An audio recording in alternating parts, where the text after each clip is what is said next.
Hi, this is a quick walkthrough of a store created using the single serve merch platform. So I'm just going to go from top to bottom and show you some of the features of a store.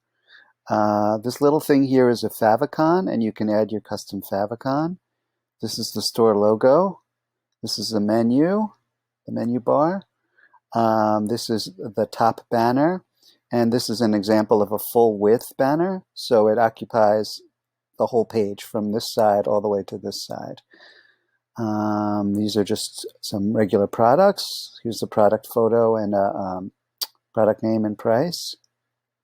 If you continue to scroll down, you have a link to a contact form, privacy page, and terms of use.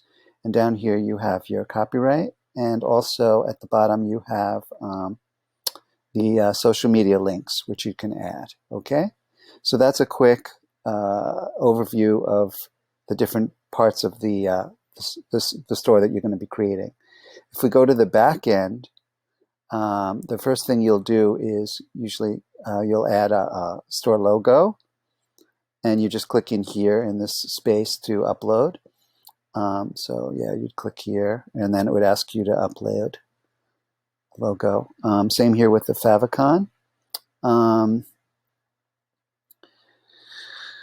this is the banner. So you would tell it, decide whether you want a centered banner or a full width banner. A centered banner is just what it sounds like. It's just centered, but it doesn't go all the way to the edges.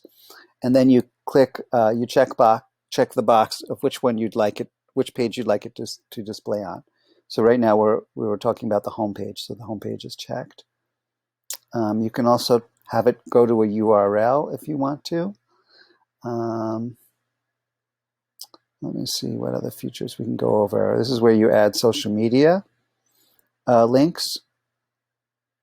So basically you'd click, and then you select the channel, and then you'd add in the URL and hit save down at the bottom here. And here's where you'd add your copyright. So you'd put the name of your shop down here and hit save. And this is where you can adjust the colors. And let's see, these are your pages.